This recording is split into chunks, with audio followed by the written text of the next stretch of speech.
Hello বন্ধুরা, তোমার সকলকে স্বাগতম তোমাদের চ্যানেল ডব্লিউবি প্রাইভেট টিউশনে। আজকের এই ভিডিওতে আমরা রায়মার্টিন প্রশ্নবিচিত্রা 2024 ক্লাস 6-এর ইতিহাস বিষয়ের যে তোমাদের তৃতীয় ইউনিট টেস্টের জন্য 9 নম্বর স্কুল রয়েছে Krishnanagar government girls high school, page number হচ্ছে 269। তো এই প্রশ্নপত্রের উত্তর নিয়ে আলোচনা করব।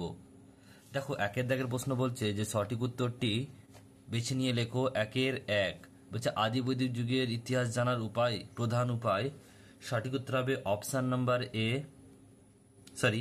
Number C, Rigveda.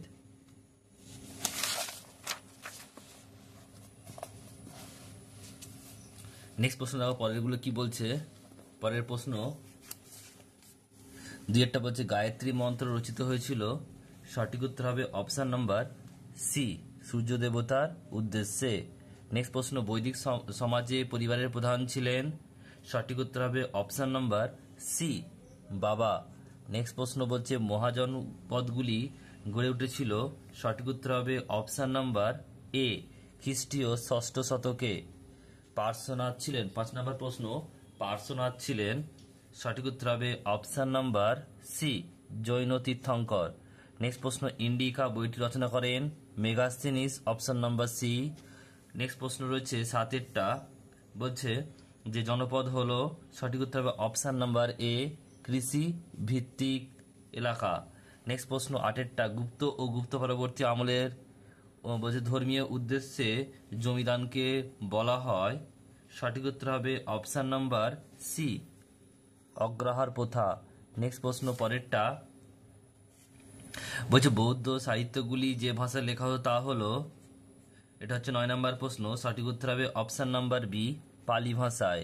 নেক্সট প্রশ্ন বলছে দেবী চন্দ্রগুপ্তম রচনাটি। সঠিক উত্তর হবে অপশন নাম্বার সি, নাটক। নেক্সট প্রশ্ন পরেরটা পাণিনির রচিত অষ্টাধ্যায়ীর বিষয়বস্তু হলো। সঠিক উত্তর হবে অপশন নাম্বার এ, ব্যাকরণ। নেক্সট প্রশ্ন চিকিৎসক জীবক ছিলেন। অপশন নাম্বার এ হচ্ছে বিম্বিসার। নেক্সট প্রশ্ন বলছে হেরোডোটাসের মতে হিন্দু ছিল পারসিক সমাজের একটি। সঠিক উত্তর হবে option number A, Pradesh. Next প্রশ্ন বলছে ইন্দো গ্রিক বলা হতো। সঠিক উত্তর হবে অপশন নাম্বার বি, অর্থাৎ ব্যাকট্রিয়া অধিবাসীদের।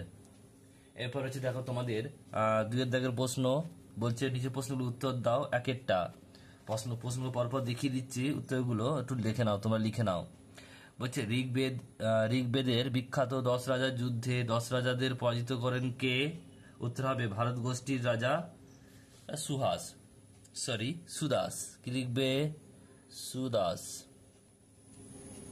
রাজা সুদাস। নেক্সট প্রশ্ন পরেরটা বলছে যে বেদের অপর নাম শ্রুতি কেন? উত্তরটা দেখো নাও। আগের প্রশ্নের উত্তরটা কি বললাম? ভারত গোষ্ঠীর রাজা সুদাস লিখবে। আর পরেরটা বলছে যে বেদের অপর নাম শ্রুতি কেন লিখবে। বৈদিক যুগে বেদ শুনে শুনে মনে রাখতে হতো, এই জন্য বেদের অপর আর এক নাম শ্রুতি। নেক্সট প্রশ্ন পরেরটা বলছে মহারাষ্ট্রের ইনামগাঁওতে কি ধরনের প্রত্নতত্ত্বের নিদর্শন পাওয়া যায়? লিখবে সমাধি ক্ষেত্রের নিদর্শন পাওয়া যায়। নেক্সট প্রশ্ন বলছে পরেরটা গৌতম বুদ্ধ জন্মেছিল কোন বংশে? উত্তর হবে শাক্য বংশে। শাক্য বংশে।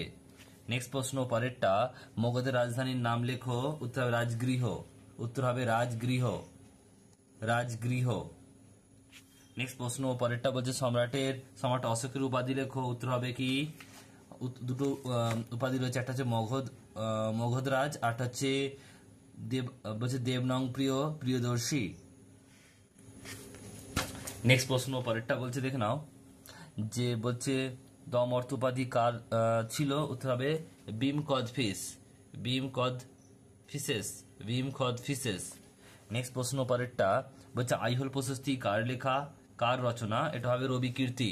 কি লিখবে? রবি কীর্তি।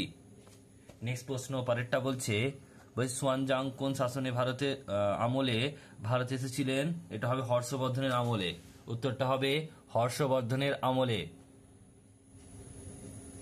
হর্ষবর্ধনের আমলে। নেক্সট প্রশ্ন পরেরটা, মেগাস্তিনিসের মতে ভারতীয় উপমহাদেশের সমাজে কয়টি বর্ণ ছিল ও এখানে কয়টি ছিল, এটা হবে 7টি।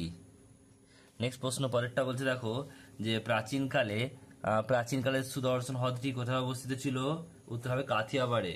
কি লিখবে, কাথিয়াবাড়ে। নেক্সট প্রশ্ন পরেরটা বলছে বণিক গ্রাম বলতে কি বোঝো, উত্তরটা লিখে নাও। বণিক গ্রাম বলতে কি বোঝো, গুপ্ত ও গুপ্ত পরবর্তী আমলে বণিকদের নিজস্ব সংগঠন গড়ে উঠেছিল, তাকে বণিক গ্রাম বলে। নেক্সট প্রশ্ন বলছে বিশাখ দত্তের লেখা একটি নাটকের নাম, এটা হবে কি, দেবী চন্দ্রগুপ্তম। দেবী চন্দ্রগুপ্তম। দেবী চন্দ্রগুপ্তম। নেক্সট প্রশ্ন পরেরটা বলছে মিনান্দার কে ছিলেন, লিখবে মিনান্দার ছিলেন ইন্দ্র গ্রিক রাজাদের মধ্যে সবচেয়ে বিখ্যাত রাজা।